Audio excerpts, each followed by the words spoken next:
শুরু করছি আজকের গল্প লীলা মজুমদারের লেখা নটরাজ। আমাদের রাতবার লোকটির খাসা রান্নার হাত থাকলেও একটা মুশকিল ছিল যে সে রান্নাঘরে কিছুতেই একা থাকবে না। বলুন তো, আজকালকার দিনে এসব নবাবই করলে কেমন করে চলে? অথচ দিশি রান্না ছাড়াও সে আশ্চর্য সব বিলিতি রান্না জানত।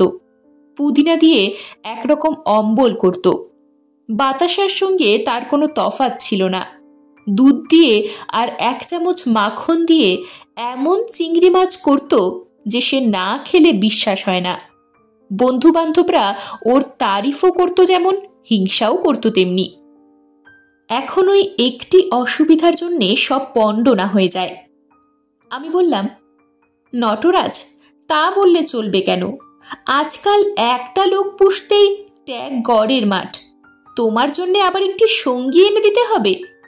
এ বাপু তোমার আবদার।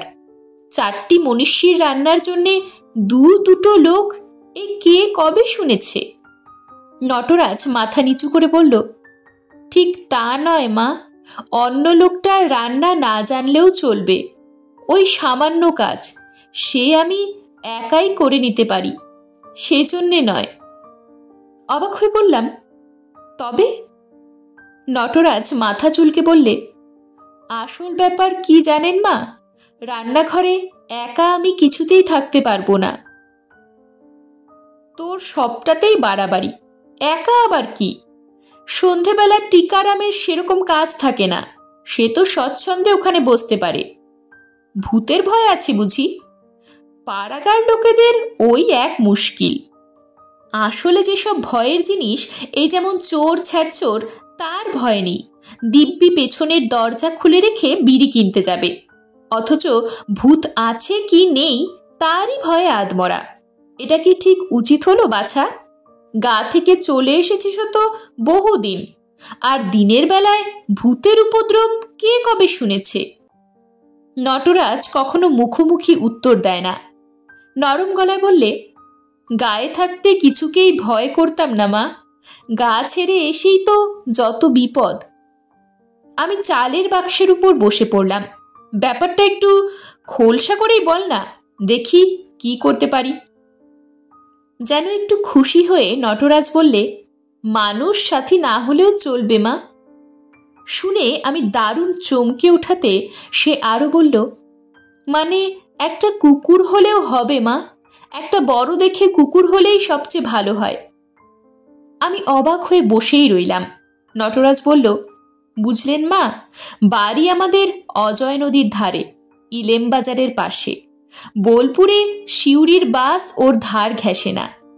আমাদের মা মহাময়ী এমনই জাগ্রত দেবতা যে গোটা গাটাকে বুকে আগলে রেখেছেন। কারো চুলের ডগা ছোঁয় ভূত পীড়িতের সাধ্য কি? ভূতের ভয় কোনোদিনই ছিল না, কিন্তু বাড়িতে খাওয়া জুটত না। তাই নকুর মামার সঙ্গে কলকাতায় এলাম। ওই যে মিশিন রো, ওইখানে এক বাঙালি সাহেবের বাড়িতে নকুর মামা চাকরি জুটিয়ে দিলেন। শুনতে বেশ ভালোই চাকরি মা। সাহেবের পরিবার নেই, দিনভর বাইরে বাইরে থাকে। দুপুরে আপিসে খায়, চাপরাশি পাঠিয়ে দেয়। আমি রেঁধে বেড়ে টিফিন কারিতে গুছিয়ে দিই, সাদা ঝাড়নে পিলেট কাটা চামচ বেঁধে দিই। ওদিকে শৌখিনও ছিল মন্দ না। আর সারাটা দিন বাড়ি আগলাই, ঝাড়পোছ করি, খাই দাই। আবার বিকেলে রাত্রের জন্যে রাধাবাড়া করি, সাহেবের চানের জল গরম করে রাখি। রাত 9টা-10টার সময় সাহেব আসে।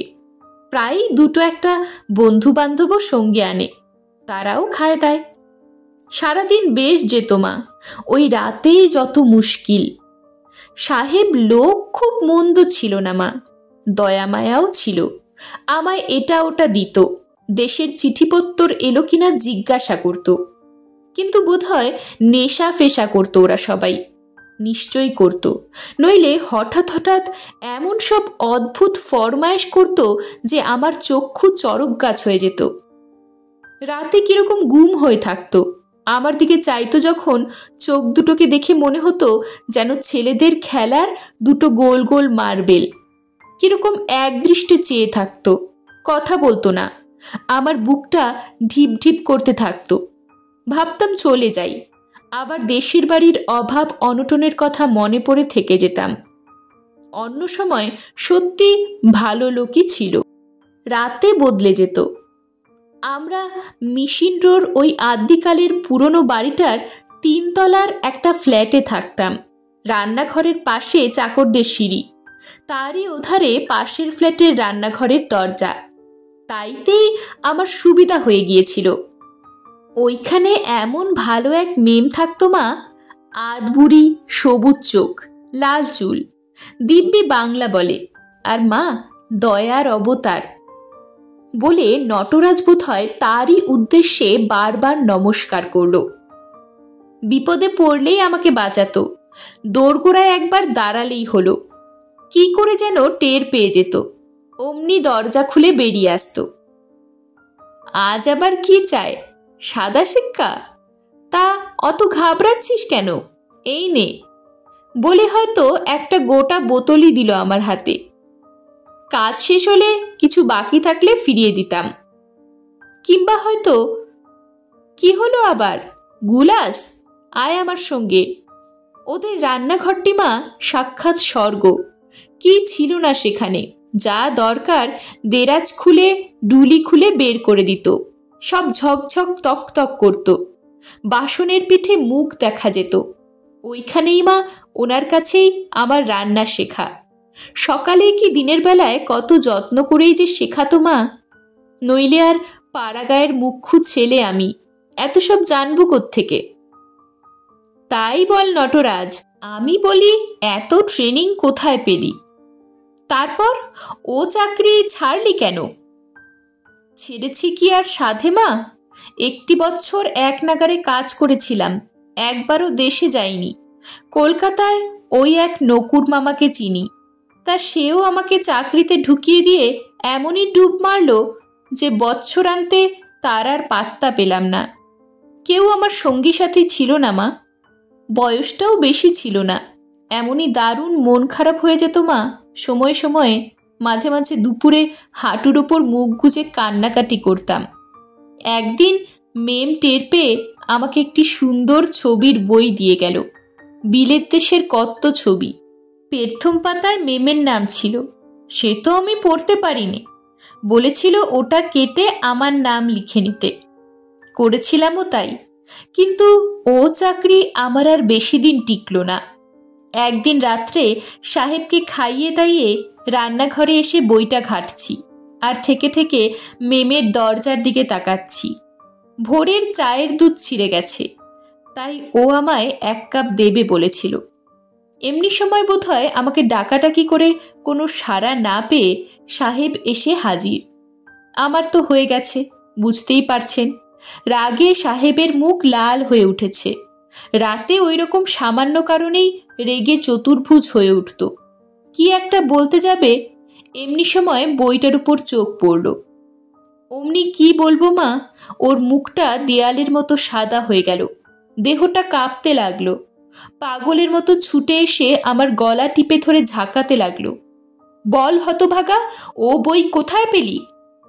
অনেক কষ্টে বুঝিয়ে বলতে কিরকম অদ্ভুত করে হেসে বলল, আমার সঙ্গে চালাকি? ওখানে মেম থাকে না আরো কিছু? ওটা আগাগোড়া গুদমখানা, আমাদেরই অফিসের গুদমখানা, কেউ থাকে না। বল কে তোকে এসব শিখিয়েছে, নইলে মেরেই ফেলবো। জানিস দরকার হলে মানুষ মারতেও আমার বাধে না। ভয়ে কেঁদে তার পায়ে পড়েছিলাম মা। বারবার বলতে লাগলাম ওই রান্নাঘরে খোঁজ করতে, মেম নিশ্চয়ই স্বীকার করবে ও বই ওই দিয়েছে। তাই শুনে রাগে অন্ধ হয়ে সাহেব ছুটে গিয়ে দরজায় দমাদম কিল মারতে লাগলো। কিলের চোটে দরজার ভেতরকার ছিটকিনি খসে গেল, দরজা খুলে গেল। অবাক হয়ে দেখলাম কোথায় ঝকঝকে রান্নাঘর। এ ঘরের ছাদ থেকে মেজে অবধি পোকা খাওয়া কাগজপত্রে ঠাসা। সাহেব আমাকে ঘাড় ধরে এ ঘর থেকে ও ঘর নিয়ে ঘুরিয়ে আনলো। কোথাও মানুষের বাসের কোনো চিহ্নই নেই মা, শুধু খাতাপত্র, কাগজের তারা। তারপর আবার ফিরিয়ে এনে ওদের রান্নাঘরের দরজা ভেজিয়ে আমাকে তেমনি করে ধরে আমাদের রান্নাঘরে এসে ঢুকলো। এতক্ষণ একটি কথাও বলেনি, কিন্তু মা তার ওই মার্বেল পাথরের মতো চোখের কথা মনে করে এখনো গা শিউরে ওঠে। ওই রকম অদ্ভুত করে আমার দিকে চেয়ে বইটাকে আমার মুখের কাছে তুলে ধরে চাপা গলায় বলল, শেষবারের মতো জিজ্ঞেস করছি, কে তোকে আমার পেছনে লাগিয়েছে? এ বই কোথায় পেলি? মেমের কথা কে বলেছে? সত্যি বলবো মা, তক্ষুনি আমি ভয়ের চোটেই মরে যাচ্ছিলাম।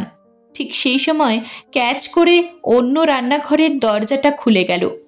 সবুজ চোখ, লাল চুল, আধবয়সী মেমটি আস্তে আস্তে বেরিয়ে এসে সাহেবের হাত থেকে বইটা টেনে নিয়ে আমার দিকে চেয়ে একটু হেসে আস্তে আস্তে আবার ওই রান্নাঘরে ঢুকে গেল। দরজাটা আবার ক্যাচ করে বন্ধ হয়ে গেল, আর সাহেবও গো গো শব্দ করে অজ্ঞানী হয়ে পড়ে গেল, নাকি মরেই গেল সে আর আমি দাঁড়িয়ে দেখলাম না। হুড়মুড় করে ওই পেছনের সিঁড়ি দিয়ে নেমে সোজা হাওড়া স্টেশনে গিয়ে বিনা টিকিটে একেবারে দেশে চলে গেলাম। আমি আশ্চর্য হয়ে বললাম, তারপর সাহেবের খবর নিলি না? নটরাজ বললে, ও বাবা, আমি আর সেখানে যাই? 5 বছর দেশে বসে রইলাম। রোজই ভয় হতো ওই বুঝি পুলিশ এলো সাহেব কি করে মরল জিজ্ঞাসা করতে, কিন্তু সে মরেনি নিশ্চয়ই। তারপর দেশে খাওয়া জোটে না মা, তাই আবার এলাম কাজ করতে। এইখানেই মন বসে গেছে মা, যদি একটা বড় দেখে কুকুর রাখেন তো থেকেই যাই। আমি চিন্তিত হয়ে বললাম, কুকুরে কি ওনাদের ঠেকাতে পারে রে? নটরাজ জিভ কেটে বলল, ছি ছি, ও কথা ভাবলেও পাপ। ওনার জন্য কুকুর নয়, বলি কি সাহেবটা যদি আমার খোঁজ পায় তাই। এরকমই আরও সব গল্প পেতে চ্যানেলটিকে সাবস্ক্রাইব করে দেবেন, আর গল্পটি যদি ভালো লেগে থাকে তাহলে লাইক, শেয়ার আর কমেন্ট করে দেবেন।